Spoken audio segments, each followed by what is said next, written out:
Miraba a mi madre carcajearse por primera vez en 21 años cuando el celular vibró en mi mano. 7 palabras de un número desconocido transformaron aquella mañana de sol en algo que nunca voy a olvidar. 12 horas después, estaba en el pasillo de un aeropuerto frente a 2 personas que iban a cambiarlo todo, y descubriendo que la mujer que me crió nunca había sido quien yo pensaba. Lo que vino después fue lo más aterrador, y a la vez, lo más liberador de mi vida. Pero antes de continuar, asegúrate de estar suscrito al canal y escribe en los comentarios. ¿Desde dónde estás viendo este video? Nos encanta saber hasta dónde están llegando nuestras historias. La terraza del resort daba de frente al mar, y la luz de aquella mañana en Cancún era de esas que te hacen creer que el mundo puede, sí, ser generoso. Era temprano. El café todavía estaba caliente en mi mano.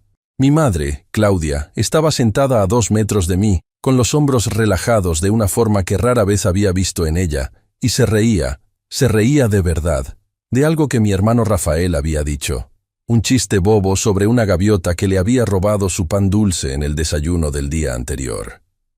La miré en ese momento, y sentí algo deslizándose dentro de mí. No era alivio exactamente. Era más bien el inicio de una duda sobre todas las decisiones que había tomado en los últimos años. Quizás exageré. Quizás la distancia que yo misma creé fue innecesaria. Tal vez aquel viaje, que acepté a regañadientes y con plazo fijo, 3 días, nada más, fuera el comienzo de algo real. Fue justo cuando pensé eso que el celular vibró. Una notificación. Mensaje de texto de un número que no tenía guardado. Sin nombre. Sin identificación. Solo 7 palabras en un español limpio y directo. Regresa a casa. No digas nada a tu madre ni a tu hermano. Eran las 6:47 de la mañana. Lo leí 3 veces. Después miré a mi madre, que seguía sonriendo. Después miré a Rafael, que mordía un mollete con ese aire despreocupado que siempre ha tenido. Ninguno de los dos tenía el celular en la mano. Ninguno de los dos me miraba. Mi primer instinto fue pensar que era spam. Uno de esos mensajes aleatorios que llegan de la nada y no significan nada. Lo borré. Seguí tomando café. Fingí que el estómago no se me había revuelto. Pero no pude fingir por mucho tiempo. Había algo en esas palabras que no me soltaba. No era el tono de urgencia, aunque estaba ahí. Era otra cosa. Era el hecho de que alguien sabía dónde estaba. Sabía que estaba con mi madre y con mi hermano. Sabía lo suficiente para mandarme aquello a las 6:47 de una mañana de domingo en un resort, donde hice check-in con mi propia tarjeta y mi propio nombre. ¿Quién sabía que yo estaba ahí? Solo se lo había contado a una persona además de la familia. Mi amiga Tere, que vive en Monterrey y que había intentado disuadirme de este viaje durante 3 semanas seguidas. Pero Tere no mandaría un mensaje así. No era su estilo. Cuando Tere quiere decirme algo, me llama. Nunca ha sido de mensajes de texto. Pasé la mañana en esa terraza intentando parecer presente mientras mi cabeza estaba en otro lugar completamente distinto. Mi madre habló sobre la parroquia a la que iba, sobre una vecina que habían operado, sobre lo bien que le iba a Rafael ahora. Rafael, por su parte, fue sutil como siempre que quiere algo. Preguntó por mi trabajo con una ligereza estudiada, como quien pregunta por el clima. Yo di respuestas vagas. Sonreí cuando tocaba. Pero yo ya no estaba ahí. A las 9 de la mañana, mi madre sugirió tomarnos fotos en la playa. Algo para el recuerdo, dijo. Acepté. Me quedé de pie en la arena junto a ella mientras Rafael tomaba las fotos con el celular, y miré al horizonte pensando en 7 palabras que no debí haber borrado. Porque a las 11 de la mañana, el mensaje llegó de nuevo. Mismo número. Esta vez, más largo. Sé que lo borraste. Por favor, no lo hagas de nuevo. Estás en peligro. Hay un vuelo para la Ciudad de México a las 18:00. Tómalo. Un coche te estará esperando en el aeropuerto. Te explicaré todo cuando llegues. No les digas nada. Fui al baño de la habitación. Puse el cerrojo. Me senté en la orilla de la tina y lo leí 5 veces. Peligro. La palabra era absurda en ese contexto. Estaba en un resort de playa con mi madre de 62 años y mi hermano de 40. La amenaza más concreta que había encontrado en los últimos 2 días era el sol fuerte de la tarde. Pero algo, no sé cómo llamarlo más que instinto, me impidió borrarlo de nuevo. Respondí simplemente, ¿quién eres? La respuesta tardó 40 minutos. Cuando llegó, era una sola frase. Alguien en quien tu abuelo confió la verdad sobre ti. Mi abuelo Héctor había muerto hacía 2 años. Yo estuve a su lado en su última semana de vida, en un hospital en Guadalajara, sosteniendo su mano mientras él dormía más de lo que despertaba. Era el único adulto de mi familia de quien nunca dudé. El único que nunca me hizo sentir que yo era un problema que debía gestionarse. Leí ese mensaje y sentí que el desayuno se me subía.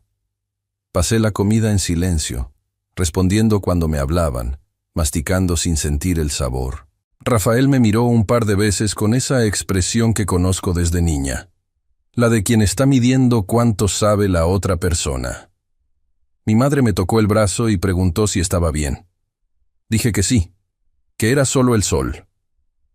A las 4 de la tarde fui a mi cuarto. Abrí la aplicación de la aerolínea y busqué el vuelo de las 18:00. Existía. Me quedé mirando la pantalla un largo tiempo. Después, compré el boleto.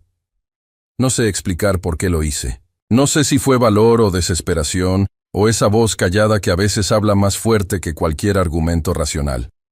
Solo sé que a las 16:30 estaba haciendo mi maleta en silencio, con el corazón en la garganta, mientras afuera escuchaba a mi madre y a mi hermano hablando en voz baja en la terraza. No sobre gaviotas, ni sobre el clima, ni sobre nada ligero. Y por primera vez en 3 días, no intenté escuchar lo que decían. Necesitaba salir de ahí antes de cambiar de opinión. Existe una diferencia entre irse y escapar. Yo nunca había necesitado escapar de nada en mi vida. Pero eso fue lo que hice aquella tarde en Cancún. Salí de la habitación con la maleta de mano que me empeño en nunca documentar. Tomé el elevador hasta la planta baja, crucé el lobby sin mirar a los lados y pedí un coche por la aplicación afuera del resort, bajo la sombra de una palmera, con el celular temblando en mi mano. El conductor era un señor llamado Don Darío, jubilado, amable, que preguntó si iba al aeropuerto. Dije que sí. Preguntó si estaba bien. Dije que sí de nuevo, pero esta vez la voz me falló un poco, y él me miró por el retrovisor con una expresión gentil y no preguntó nada más. Mandé un mensaje al número desconocido. Ya voy. Vuelo de las 18 TC. La respuesta llegó en menos de 1 minuto. Perfecto. No contestes sus llamadas. El coche en el aeropuerto tendrá tu nombre. Mi madre llamó a las 17:10. Yo estaba en el mostrador. Dejé que sonara. Rafael llamó a las 17:23. Dejé que sonara otra vez. A las 17:41, un mensaje de texto de mi madre. Guadalupe, ¿dónde estás? Estamos preocupados. Guadalupe. Mi nombre completo. Solo lo usaba así cuando estaba enojada o cuando quería que me sintiera pequeña. A veces, las 2 cosas al mismo tiempo. No respondí. Abordé con esa sensación extraña de quien cruza una puerta sin saber a qué habitación va a dar. El avión despegó a las 18:05. Apoyé la cabeza en el vidrio frío de la ventanilla y miré las nubes como si pudieran decirme algo útil. Mi madre me había llamado para hacer ese viaje 2 meses antes. Tenía un diagnóstico de salud. Nada gravísimo, subrayó ella, pero lo suficientemente serio como para querer reunirnos. A Rafael y a mí, los 3 juntos por primera vez en muchos años, en un lugar bonito. Una oportunidad de empezar de nuevo, dijo. Dije que no en la primera llamada. En la segunda también. En la tercera, lloró. Y yo, que me pasó la vida pensando que ya nada me afecta, cedí. 3 días. Yo misma pagaría todo. Mi habitación, mi vuelo. Lo que no calculé fue que 3 días pueden ser suficientes para desarmar 20 años de una narrativa que construiste para sobrevivir. Saqué el celular y abrí el chat con Tere. Mandé 3 palabras. Algo salió mal. Respondió en 30 segundos. Lo sabía. Llama cuando puedas. No llamé. No podía hablar todavía. Me quedé pensando en mi abuelo Héctor casi todo el vuelo. Era arquitecto jubilado, un hombre de pocas palabras y gestos precisos, que guardaba todo en carpetas rotuladas y nunca tiraba nada. Cuando yo tenía 12 años, y mi madre se fue a vivir un tiempo con mi tío a Veracruz, yo me fui a casa del abuelo Héctor. Me quedé casi 2 años allí. Fueron los 2 años más estables de mi infancia. Desayuno diario, escuela diaria, alguien esperándome cada tarde. Cuando mi madre volvió, yo volví con ella. Nunca supe si fue decisión mía o simplemente lo que sucedió. El abuelo Héctor murió sin contarme mucho. Pero en su última semana de vida, cuando estaba sentada a su lado en el hospital y despertó a media tarde con los ojos más lúcidos de lo que habían estado en días, me miró y dijo una frase que no entendí en el momento. «Hay una carpeta con tu nombre en el estudio. No dejes que Claudia llegue ahí primero». Claudia es mi madre. Pensé que estaba delirando. No dije nada. Él cerró los ojos y volvió a dormir. 3 días después murió. Y yo me olvidé completamente de la carpeta. Hasta ese avión. El vuelo aterrizó a las 21:40. Pasé de largo la zona de equipaje. Toda mi vida cabía en la maleta de mano. Y salí a la sala de llegadas con esa ansiedad seca de quien no sabe qué va a encontrar al otro lado. Encontré un letrero con mi nombre. Lo sostenía una mujer de unos 50 años, cabello corto, ropa oscura, expresión neutra. Al lado de ella, un hombre mayor, de traje gris y lentes redondos. Y, un poco más alejado, un muchacho de unos 30 años que no reconocí. La mujer bajó el letrero cuando me vio. Dijo mi nombre con una certeza que no era una pregunta. El hombre mayor dio un paso al frente y extendió la mano. Abogado. Había trabajado con mi abuelo por más de 20 años. Su nombre era licenciado Meireles. «Necesitamos hablar», dijo. «Hay mucho que explicar».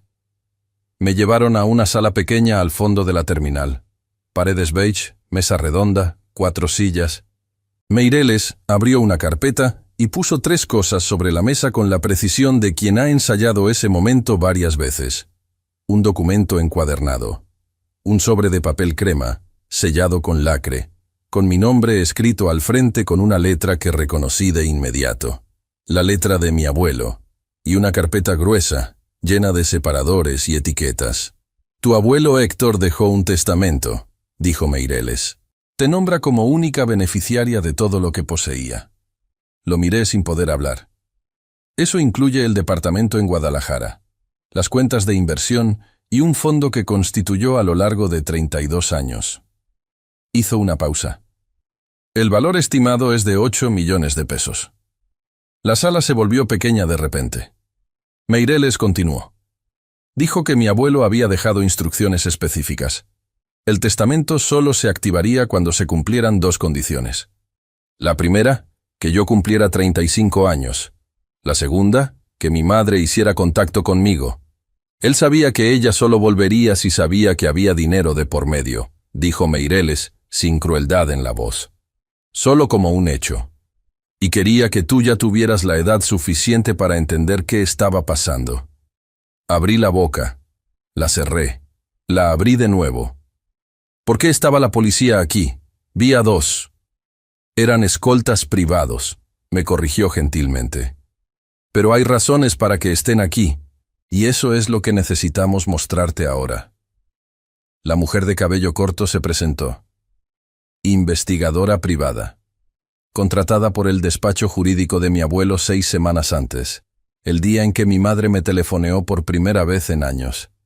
Abrió su laptop, giró la pantalla hacia mí, y empezó a mostrarme lo que mi familia había planeado. Existen momentos en la vida en que la realidad se reorganiza. No de forma gradual, no suavemente, truena, como un hueso. Escuchas el ruido antes de sentir el dolor. Yo escuché el trueno en esa sala. La investigadora me pidió que la llamara Sandra. Fue directa. Había pasado 6 semanas rastreando movimientos financieros, conversaciones y contactos.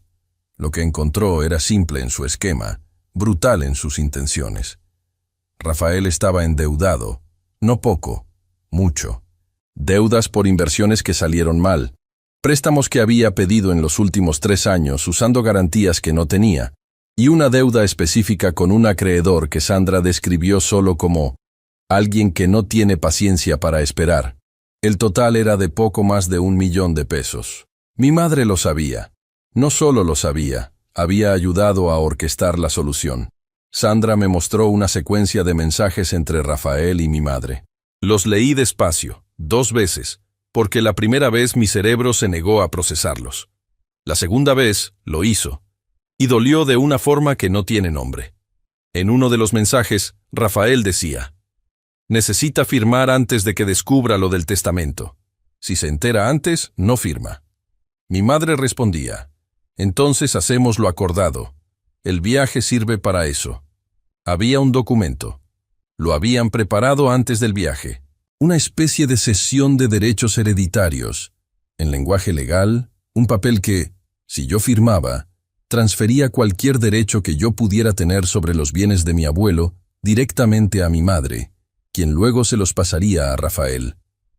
Iban a pedirme que firmara eso el tercer día del viaje. En el desayuno. Lo llamarían una formalidad del trámite sucesorio. Meireles puso la copia del documento frente a mí. Reconocí el lenguaje.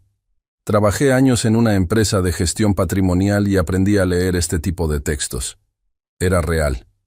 Estaba cuidadosamente redactado. Y si hubiera firmado sin entender, habría cedido todo. ¿Cómo se enteraron?, pregunté. Meireles explicó. Mi abuelo, en sus últimos meses, se dio cuenta de que alguien había entrado a su departamento en Guadalajara. No robaron nada, pero la carpeta del estudio había sido revuelta.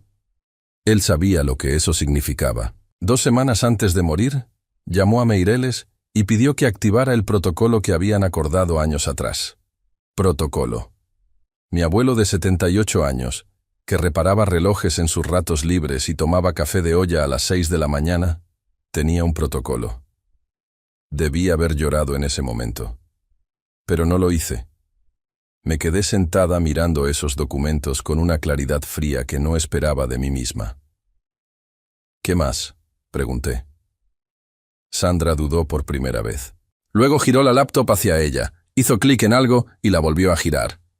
Era un chat entre Rafael y un contacto guardado como B. Rafael: ya está con nosotros. Habitación 318. Si no firma para el jueves, necesitamos el plan B. P. El plan B tiene un costo. Rafael: ¿cuánto? B. El doble de lo acordado. Rafael: está bien. Me aseguré de leer hasta el final antes de levantar la vista hacia Sandra. Plan B, dije. ¿Qué es el plan B? Sandra me miró con esa expresión de quien sabe que no hay una forma buena de decir lo que va a decir. B es un hombre con antecedentes por extorsión y lesiones graves. El plan B no era intimidarte. No necesitó terminar la frase. Me levanté. Dije, con permiso. Fui al baño del pasillo. Cerré la puerta. Me senté en el suelo apoyada en la pared y me quedé ahí unos 4 minutos respirando. 4 minutos es mucho tiempo cuando estás intentando asimilar que tu madre y tu hermano fueron al mismo resort que tú. Te invitaron a tomarte fotos en la playa, hablaron del futuro y al mismo tiempo habían pactado qué hacer si no cooperabas. Volví a la sala. Meireles me dio un vaso de agua. Lo tomé. ¿Qué pasa ahora?, pregunté. La policía ya está en contacto con las autoridades de allá. B va a ser localizado. Meireles organizó los papeles con esa calma de quien ha hecho esto toda la vida. Tu hermano no sabe que ya te fuiste. Cuando sepa, intentará contactarte. Te recomiendo que no contestes. Miré el sobre con mi nombre, la letra de mi abuelo, sobre la mesa. ¿Puedo llevarme esto? Es tuyo, dijo Meireles. Él pidió que lo abrieras cuando estuvieras lista, no antes. Metí el sobre en mi mochila. No estaba lista, pero sabía que lo estaría. Fuera de la terminal, el aire de la ciudad tenía ese olor a asfalto mojado que tiene la Ciudad de México cuando llueve de noche. Meireles me había reservado un hotel, discreto, lejos de cualquier lugar asociado con el nombre de mi familia. En el taxi, el celular empezó a vibrar. Rafael, 3 veces seguidas, después mi madre, después Rafael de nuevo, un mensaje de texto. Guadalupe, ¿a dónde te fuiste? Mamá está desesperada. Desesperada. La palabra me hizo pensar en todas las veces que yo estuve desesperada, y nadie usó esa palabra por mí.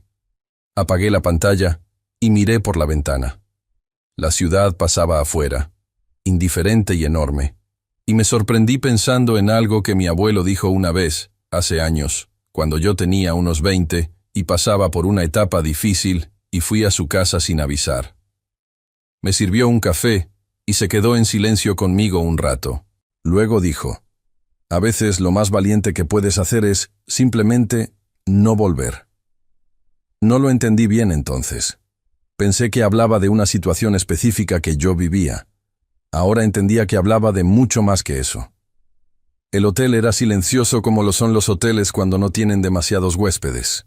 Pasillos largos, alfombra que amortigua los pasos, una luz cálida que no es ni reconfortante ni perturbadora. Entré al cuarto, puse la maleta sobre la cama sin abrirla y me quedé parada en medio de la habitación por un tiempo que no sé medir. Tere llamó a las 23:00. Esta vez contesté. Escuchó todo sin interrumpirme.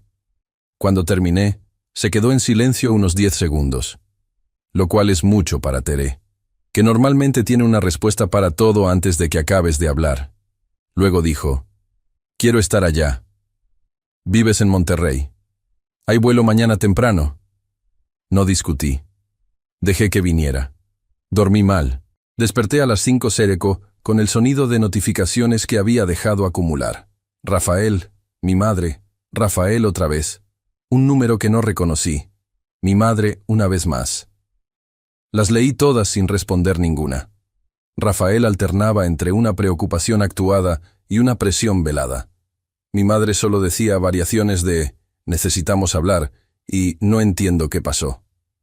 A las 7:00, un mensaje de Sandra. B fue localizado y detenido. Tu hermano está siendo monitoreado. Informa a Meireles, si tu madre o él intentan buscarte personalmente. Puse el celular boca abajo sobre la mesa de noche. Meireles llegó al hotel a las 9:00. Traía una carpeta que yo aún no había visto. Más gruesa que las anteriores, con etiquetas escritas a mano con la letra de mi abuelo. Mientras desayunábamos en una mesita cerca de la ventana, me contó lo que había dentro. Mi abuelo había empezado a documentar todo en 2011. Llamadas que le hizo a mi madre pidiéndole que me incluyera en decisiones familiares. Llamadas que ella no tomó. Un intento de mediación con un abogado de lo familiar en 2014, que mi madre canceló el día anterior sin dar explicaciones. Cartas que escribió y nunca envió. Cartas para mí, describiendo lo que intentaba hacer, que guardó en una carpeta separada con la anotación para cuando ella pueda recibirlo. Pero lo que me desarmó de verdad fue otra cosa. Al fondo de la carpeta había copias de depósitos, regulares, puntuales, a lo largo de los años. El beneficiario era un fondo educativo vinculado a la universidad donde yo había estudiado. Anónimo, sin nombre, sin rastreo directo, pero con un código de referencia que Meireles me mostró cómo identificar. Parte de mi beca de estudios, esa que nunca supe exactamente de dónde venía, había sido financiada por mi abuelo. Yo pensaba que había llegado ahí sola, que lo había logrado por mérito y solicitudes y formularios llenados a las 2 de la mañana. Y sí, así fue. Pero hubo una mano callada que abrió una puerta que yo ni siquiera sabía que estaba cerrada. Él no quería que lo supieras entonces, dijo Meireles. Tenía miedo de que te sintieras en deuda, o de que tu madre se enterara y encontrara la forma de usarlo. Me quedé mirando las copias de los depósitos mucho tiempo. Cada uno tenía una fecha. Podía mapear cada semestre de la carrera contra esos números. Enero de 2008. Yo tenía 18 años y estaba aterrada por el primer día de clases. Julio de 2009. Había pasado por una crisis a mitad de la carrera y casi abandono. Enero de 2011. Mi último semestre. En cada uno de esos momentos, mi abuelo había depositado el dinero en silencio y no había dicho nada. Tere llegó al hotel a las 11:00 con una mochila al hombro y una mirada que decía todo lo que no hacía falta decir en voz alta. Me abrazó en el pasillo y no dijo, te lo dije, ni lo sabía. Solo dijo mi nombre. de la forma en que la gente dice el nombre de alguien cuando quiere decir «estoy aquí». Esa tarde, Meireles me puso al tanto de los siguientes pasos. La validación del testamento tendría que pasar por un proceso en un juzgado de Guadalajara. La documentación estaba toda en orden. Mi abuelo se había asegurado de eso con un cuidado casi obsesivo. Pero mi madre probablemente iba a impugnar. Meireles ya lo esperaba. Dirá que él no estaba en plenas facultades cuando firmó, me dijo. Es el argumento más común en estos casos. ¿Y la respuesta a eso? Meireles abrió un segundo sobre y puso en la mesa un dictamen psiquiátrico fechado 3 semanas antes de la firma del testamento. Mi abuelo se había hecho una evaluación neuropsicológica completa, capacidad cognitiva plenamente confirmada. Mi abuelo no había dejado ninguna rendija abierta. Esa noche, Tere y yo pedimos comida al cuarto y nos quedamos sentadas en la cama con los documentos esparcidos entre nosotras como un mapa de algo que apenas empezaba a entender. No intentó decirme cómo sentirme. A veces hacía una pregunta. A veces se quedaba en silencio conmigo. En un momento dado preguntó, ¿vas a abrir el sobre? El sobre de papel crema seguía en mi mochila. Había evitado mirarlo directamente desde el aeropuerto. Todavía no, dije. Está bien. Tomó el control remoto y puso un documental de naturaleza. Las dos fingimos verlo unos 20 minutos y luego nos quedamos dormidas con la luz encendida. A las 2 de la mañana desperté y no pude volver a dormir. Fui a la ventana y me quedé mirando la ciudad abajo. La Ciudad de México de madrugada tiene una energía extraña. Nunca se detiene del todo, pero se vuelve más honesta, más cansada, más parecida a lo que la mayoría de las cosas son cuando la actuación termina. Fui a la mochila. Saqué el sobre. Me senté en el sillón de la habitación con la ventana a mi espalda y el sello de lacre entre los dedos. La letra de mi abuelo en el sobre era un poco más temblorosa de lo que recordaba. Había escrito mi nombre completo, Guadalupe, y abajo, en letras más pequeñas, una frase que no esperaba. Para cuando sepas que no estabas sola. Rompí el sello despacio. Dentro, una hoja de papel amarillento doblada a la mitad y una foto. En la foto, yo tenía unos 6 años. Estaba sentada en el regazo de mi abuelo en la terraza de su casa en Guadalajara, los dos mirando hacia algún punto fuera del encuadre, y los dos sonriendo. No a la cámara, sino a lo que fuera que había allá afuera. Al reverso, con lápiz. Ese día preguntaste si las nubes tenían nombre. Dije que algunas sí. Dijiste que querías ponerle nombre a todas. Doblé el papel antes de leer la carta. Necesité un minuto. Luego leí. Mi Guadalupe, si estás leyendo esto, es porque Meireles hizo su trabajo y porque tuviste el valor suficiente para salir de donde estabas cuando hizo falta. Sabía que lo tendrías. Quiero decirte algunas cosas que nunca pude decir en voz alta, porque soy el tipo de hombre que sabe construir cosas pero no siempre sabe nombrarlas. Primero, lo que tu madre hizo contigo no fue culpa tuya. Nunca lo fue. Claudia carga con un peso que no pude ayudarla a soltar, y por muchos años estuve enojado conmigo mismo por eso. Pero aprendí que no podemos salvar a las personas de sí mismas. Solo podemos intentar proteger a quien está en el camino del daño. Segundo, fuiste lo más acertado que pasó en mi vida de viejo. Los 2 años que pasaste en mi casa fueron los 2 años en que recordé para qué sirve un hogar. Tercero, todo lo que construí, lo construí pensando en ti. No porque lo necesitaras, habrías llegado sola, siempre lo supe, sino porque quería que tuvieras un suelo firme mientras llegabas. Úsalo bien, úsalo para cosas que duren, úsalo para abrir puertas que otros necesiten que alguien abra. Yo te elegí todos los días. Sigue eligiéndote tú. Abuelo Héctor. Tere despertó con el ruido que hice. No fue un llanto exactamente. Fue algo más profundo, que vino de un lugar que yo había cerrado bajo llave hace muchos años y que ahora se abría sin pedir permiso. No dijo nada. Se sentó a mi lado, me puso la mano en el brazo y se quedó ahí. No hace falta más que eso, a veces. Solo alguien que se quede. 3 días después, estaba de vuelta en Guadalajara para el proceso del testamento. La notaría estaba en un edificio antiguo del centro, con piso de mármol y ese olor a papel que siempre tienen esos lugares. Tiempo y burocracia mezclados. Mi madre estaba allí, al otro lado de la sala de espera, con su abogado. Vestía de negro, lo que me pareció revelador de una forma que no supe nombrar.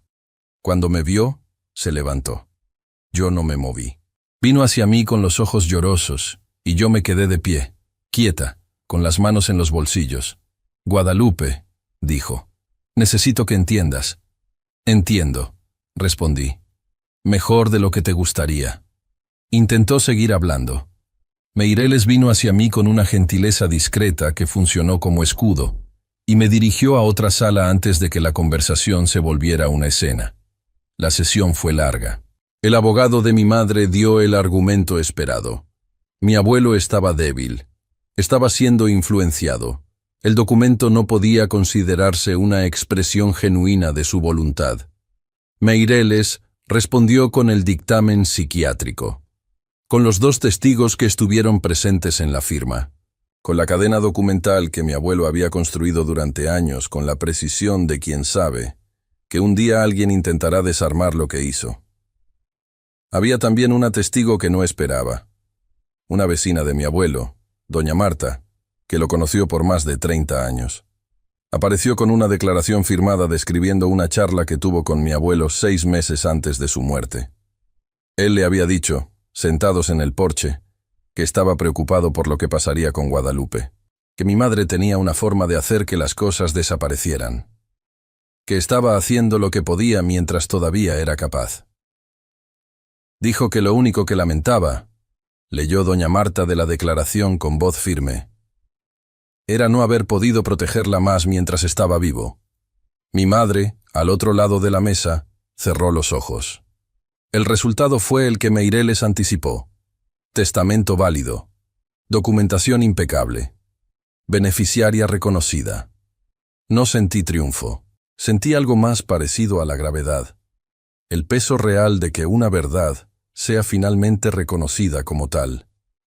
Afuera, el sol de Guadalajara estaba de esa forma en que se pone en otoño, oblicuo y generoso. Meireles me estrechó la mano en las escaleras de la entrada. «Tu abuelo se habría empeñado en estar aquí», dijo. «Está aquí», respondí, y lo decía de verdad. Mi madre salió unos minutos después con su abogado. Se detuvo al pasar junto a mí. No me miró directamente. Dijo, al espacio entre nosotras, «Ganaste». Me giré hacia ella. «No era una competencia, mamá. Nunca lo fue». Se quedó callada un segundo. Luego siguió caminando. La vi irse por el mismo tipo de banqueta por la que la gente se va siempre. Sin nada cinematográfico, sin banda sonora, solo la ciudad siguiendo su curso. Tere apareció a mi lado. «¿Estás bien?» «No», dije. «Pero voy a estarlo». Rafael se entregó voluntariamente 4 días después del proceso. Me enteré por Sandra, que me mandó un mensaje corto y factual. El hombre que había contactado, el tal B, había cooperado con las autoridades a cambio de una reducción de pena. La evidencia era consistente. Rafael fue acusado de fraude y tentativa de coacción. Estaba en mi casa en la Ciudad de México cuando lo supe. Me senté en el suelo de la cocina con el celular en la mano y me quedé mirando los azulejos un tiempo que no supe medir. Mi hermano, el niño que yo pensaba que era guapo de pequeña, que sabía hacer trucos de magia con barajas, que lloró en su graduación de la preparatoria e intentó esconderse de las fotos. Ese mismo niño había mirado su propia deuda y calculado que la solución era yo. No me puse en contacto con él. No sé si algún día lo haré. Mi madre no fue procesada. El mensaje que le mandó a Rafael, «Haz lo que sea necesario, solo manténme fuera de esto», era legalmente lo bastante ambiguo para que el fiscal decidiera no proceder contra ella. Mi madre contrató a un abogado distinto. Dio una entrevista vaga a un portal regional donde dijo que fue manipulada por la situación, y luego desapareció del ojo público. Supe por una prima lejana que se mudó a un departamento más chico en la zona metropolitana de Guadalajara. No tengo la dirección. No la busqué. En los meses siguientes, Fui entendiendo la magnitud de lo que mi abuelo me dejó. No solo en términos financieros, aunque el valor era real y significativo, sino en términos de intención. La carpeta del estudio que mencionó en el hospital, la que yo había olvidado, contenía los documentos más antiguos. Cuando Meireles finalmente me dio acceso al departamento, fui sola una tarde. El estudio de mi abuelo era un cuarto pequeño, con repisas hasta el techo y un escritorio de madera oscura que compró cuando se casó con mi abuela y nunca cambió. La carpeta con mi nombre estaba justo donde dijo, en la segunda repisa de abajo, entre proyectos de arquitectura que nunca tiró. Dentro, 7 cuadernos, su letra. Fechas que empezaban en 2009, el año en que entré a la universidad. Había escrito sobre mí. No diario, no de forma sistemática, pero sí regularmente. A veces un párrafo, a veces una página. Notas sobre lo que imaginaba que yo estaba haciendo. Preguntas a sí mismo sobre cómo estaba yo. A veces frases sueltas que eran más para él que para cualquier lector. Llamé a Guadalupe hoy. Parece estar bien. O parece estar aprendiendo a parecer que está bien, que es distinto pero a veces se vuelve lo mismo con el tiempo. Hoy hace 2 años que se graduó. Me habría gustado estar ahí. No fui invitado, no esperaba serlo. A veces me pregunto si sabe que pienso en ella todos los días. Probablemente no. No soy bueno diciendo estas cosas. Lo escribiré aquí en su lugar. Leí los 7 cuadernos a lo largo de 3 días, sentada en el escritorio de madera oscura que compró cuando se casó y nunca cambió. Afuera de la ventana, Guadalajara iba y venía con su vida. En el último cuaderno, la última entrada. Fechada 3 semanas antes de su muerte. Ya hice lo que podía hacer. Confío en Meireles, confío en ella. Guadalupe siempre supo arreglárselas. El problema es que nunca debió haberlo necesitado tanto. Espero que lo que dejé sirva no solo para lo que necesita, sino para lo que quiera construir. Siempre quiso construir cosas, desde pequeña, hasta los nombres de las nubes. Cerré el cuaderno. Me quedé en el escritorio un rato. Luego llamé a Tere. ¿Puedo contarte algo? Puedes todo. Creo que nunca supe bien que era amada hasta ahora. Tere se quedó callada un segundo. Luego dijo, es mucho cargar con eso sola tanto tiempo. Lo era. Había una línea de acción que me quedó clara durante esas semanas. Mi abuelo, en el testamento, había dejado una nota al margen sobre el departamento en Guadalajara. No una cláusula, no una exigencia. Una sugerencia escrita a lápiz, como hacen los arquitectos cuando piensan en voz alta sobre el papel, para los jóvenes que necesitan un lugar mientras construyen el propio. Mi abuelo me había criado por 2 años cuando lo necesité. Vio de cerca lo que significa que un niño tenga un suelo firme en un momento en que nada más lo es. Y aún sin decírmelo, dejó una indicación de lo que pensaba que debía pasar con lo que era suyo. Sabía qué hacer. El departamento de mi abuelo en Guadalajara tiene ventanas grandes por las que entra el sol de la tarde. Nunca cambió las cortinas. Eran del mismo color que mi abuela eligió, un tono crema desvaído que se puso más bonito con el tiempo. Cuando entré por primera vez después de todo, con Tere a mi lado y la llave que Meireles me entregó, lo primero que sentí fue el olor. Libros, madera y algo que no tiene nombre pero que asocio desde niña al café de olla temprano. Nos quedamos en silencio un rato. Luego Tere dijo, es hermoso. Lo era. Tardamos 3 meses en remodelar. No fue una obra grande. El departamento estaba bien cuidado, porque mi abuelo era de los que reparan antes de que se rompa. Pero pintamos, adaptamos, instalamos lo necesario para recibir a más de una persona a la vez. Una cocina que funciona para grupos. Cuartos que son individuales pero no aislantes. Una sala con estantes llenos de libros que traje y que cualquiera puede tomar sin pedir permiso. Mi prima Paula, que es trabajadora social, se puso en contacto con la red de acogida municipal y con albergues de la ciudad. El departamento abrió con capacidad para 4 personas, jóvenes en transición, que salen de sistemas de acogida, reconstruyendo un punto de partida. Lo llamé Nubes, por la pregunta que hice a los 6 años y que mi abuelo guardó por décadas sin decirme. La inauguración fue pequeña. Meireles vino. Doña Marta vino. Tere vino y reorganizó la cocina 2 veces antes de estar satisfecha. Sandra, la investigadora, mandó flores con una tarjeta que solo decía: «Bien hecho». Los primeros 4 residentes llegaron en fechas distintas, con historias distintas, con la misma mirada de quien intenta calcular si ese lugar aguantará su peso. Una de ellas, Gaby, de 17 años, al segundo día le preguntó a Paula si podía usar la cocina para hacer un pastel. Paula dijo que la cocina era suya tanto como de todos los demás. Gaby hizo un pastel de chocolate que quedó chueco en medio, pero olía bien por todo el departamento. Yo estaba en el pasillo cuando pasó y pensé en el café de mi abuelo, en cómo algunos olores son lo mismo que pertenecer. Empecé terapia 2 meses después de todo. Tardé más de lo que debía. Me convencía de que estaba bien, de que lo había manejado, de que personas que pasaron por cosas más difíciles no necesitaban ayuda profesional. Mi terapeuta, que se llama Renata, y tiene una paciencia casi sobrehumana, me dijo en la 3ª sesión que la supervivencia y la sanación no son lo mismo. Dijo que yo lo sabía. Le pregunté si de verdad lo sabía. Me quedé callada un rato. «Estoy aprendiendo», dije. «Eso es exactamente lo suficiente». Tengo una foto colgada en la pared de mi sala, ahora. No en la Ciudad de México, sino en Guadalajara, en el departamento donde me quedo cuando estoy allá. Es la foto que estaba en el sobre de mi abuelo. Yo con 6 años, los 2 mirando un punto fuera del encuadre, los 2 sonriendo. La puse en un marco sencillo, al lado de la ventana donde da el sol de la tarde. Abajo, en una tirita de papel que escribí yo misma, una frase: «Siempre fuiste suficiente».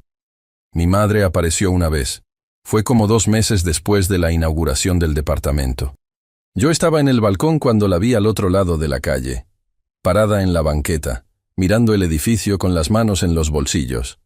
Usaba un abrigo beige, sin maquillaje, sin ese aire de presentarse al mundo que siempre tuvo. Me quedé mirándola un rato sin bajar. Luego bajé. Nos quedamos frente al edificio, una de cada lado de la banqueta. Dijo que leyó sobre el proyecto en un portal de noticias. Dijo que se enteró de que era el departamento de mi abuelo. Dijo que creía que yo debía saber que ella hizo cosas malas.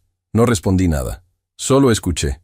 Después de un rato, le pregunté si quería entrar. Abrió la boca, la cerré. Se quedó mirando la fachada del edificio. «No creo que deba», dijo. «No», asentí. «Todavía no», asintió. Un gesto pequeño y cansado. Luego se dio la vuelta y caminó por la banqueta sin mirar atrás. Me quedé frente al edificio hasta que dio la vuelta en la esquina. Luego subí. Gaby estaba en la cocina intentando hacer otro pastel, esta vez sin que se hundiera en medio. Me senté en la barra y me quedé mirando mientras mezclaba la masa, y pensé en mi abuelo anotando en cuadernos que nunca leí mientras él estaba vivo. En el café de las 6 de la mañana, en los depósitos anónimos. En los 2 años en que tuve un suelo y no sabía que se estaba construyendo con tanta intención. Pensé en cómo es posible ser amada en silencio por tanto tiempo sin saberlo. Y pensé que, tal vez, lo más importante que aprendí en todo esto no es sobre la traición, aunque la traición esté ahí, real, documentada y dolorosa. Es sobre el otro lado, sobre cómo las personas que realmente se quedan rara vez hacen ruido. Actúan, construyen, depositan, escriben en cuadernos, guardan fotos, hacen protocolos legales a los 78 años porque quieren que tengas un suelo firme, incluso cuando ellos ya no estén aquí para pisar el mundo. Mi abuelo me eligió todos los días, en silencio, con constancia, sin pedir reconocimiento. Ahora es mi turno de hacer eso por alguien. Gaby me ofreció la cuchara de madera para que probara la masa. La probé. Dije que estaba buena.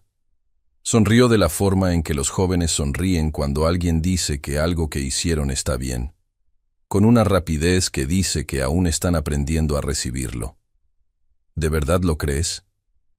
De verdad lo creo, dije. Y era verdad. Esta es mi historia. No está arreglada. No tiene un lazo de regalo. Mi hermano está enfrentando un proceso legal. Mi madre vive en un departamento más chico en otra ciudad y de vez en cuando pasa frente al edificio de mi abuelo sin entrar. Yo voy a terapia cada martes y sigo aprendiendo a recibir amor sin esperar el costo oculto. Pero el departamento en nubes está lleno. Gaby entró a la universidad. Su pastel ya no se hunde en medio. Y ahora duermo la noche entera. La mayoría de las veces. Si estás en un lugar donde sientes que eres demasiado o muy poco para las personas que deberían quererte, quiero decirte algo que tardé décadas en entender. No le debes lealtad a quien confunde control con amor. No le debes silencio para proteger a quien no te protegería a ti. Y construir una vida que ellos no planearon para ti no es venganza. Es solo tú llegando a donde siempre debiste haber llegado. Mi abuelo tocó 17 puertas por mí. 17 veces. Sin decirme. Si nadie ha tocado a la tuya todavía, considera que yo estoy tocando ahora.